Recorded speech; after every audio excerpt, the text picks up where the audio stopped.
Yo mga idol, kamusta? Sports Talk PH nga pala.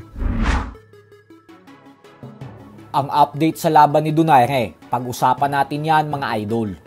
Ngunit bago ang lahat ay huwag kakalimutang mag-subscribe at i-click ang notification bell button for more sports talk.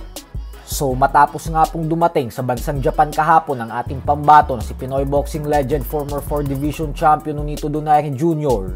ay tila nakakaramdam na ng kaba ang kanyang makakasagupa na si undefeated Japanese fighter Seiya Tsutsumi. Ito po ay dahil sa latest interview sa kanya ay inamin niyang natatakot siya kay Donaire sa kabila ng may edad na itong 43 anyos. Paliwanag ni Tsutsumi na malaking pangalan daw talaga si Donaire, kaya magkahalong takot at excitement umano ang nararamdaman niya. Panigurado daw na magiging isang mahirap na laban ito para sa kanya, lalo pat alam niya daw sa kanyang sarili na isang konting pagkakamali lang umano ang magawa niya ay pwede siyang ma-knockout ng dahil sa bagsik ng kamao ni Donaire. Bukod dyan ay mukhang wala daw kinakatukutan si Nonito, kung saan kahit umano makatama siya ng solidong suntok ay parang hindi man lang daw ito masisindak sa kanya. Kaya naman base sa mga salitang binitawan ni Tsutsumi ay hindi po natin maitatanggi na kinakabahan siya sa paparating na laban nila sa December 17. At syempre andun talaga yung napakataas na respeto niya para sa future Hall of Famer Nonito Donaire.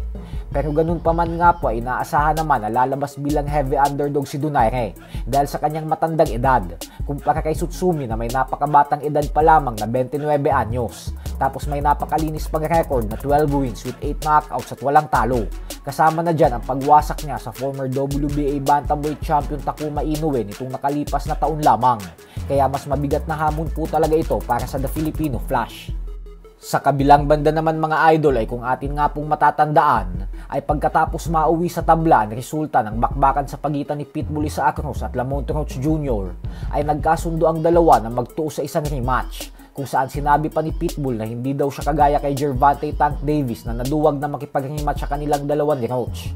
Subalit ilang araw nga lamang po matapos niya itong sabihin ay tila biglang kumambyo si Pitbull sa rematch at bagkus mas gusto na nitong tahakin ang mas malalaking laban.